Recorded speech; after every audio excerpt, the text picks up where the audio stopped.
As the global outbreak of the coronavirus and its domino effect on the economy intensifies, contractual parties have started to consider the need to modify or terminate their existing contracts.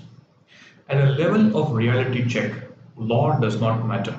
If you have no money, you cannot pay no matter what the law says.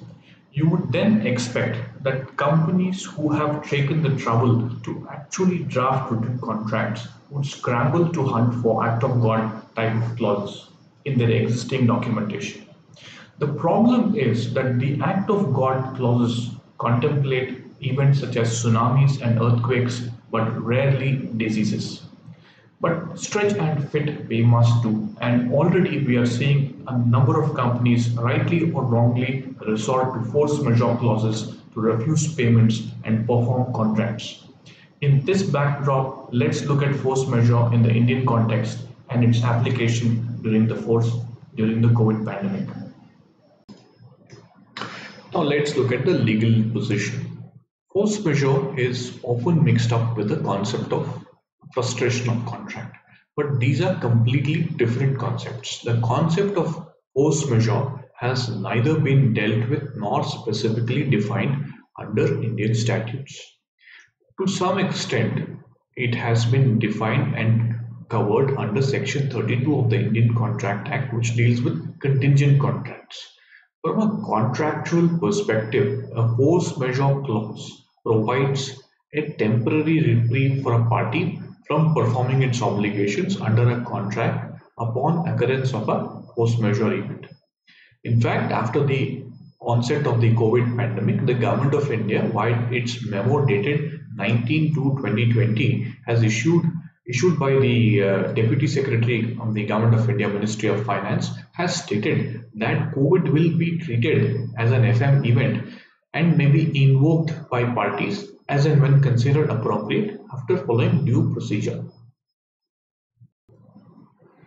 So if you are looking at force majeure as an exception to perform your contractual obligations, your situation must pass the following tests.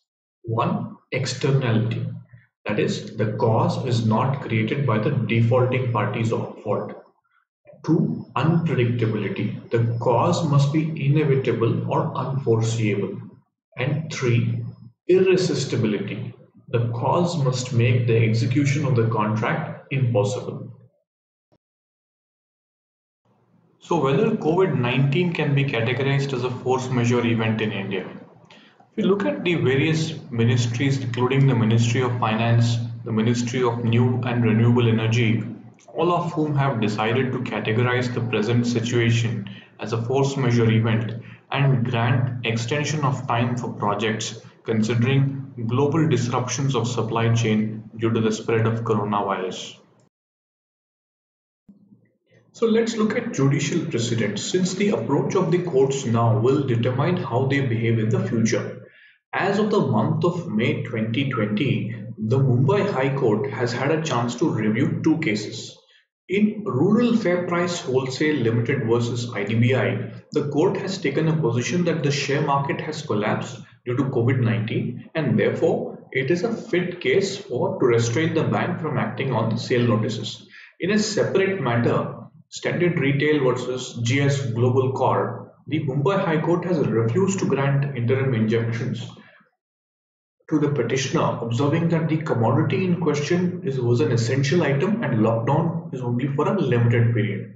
In Delhi too, the High Court has decided one matter upholding force majeure in Halliburton Offshore Services Inc. Whereas in Indrajit Power Limited versus Union of India, the court refused to uphold the contention of the petitioner that the present situation was a force majeure.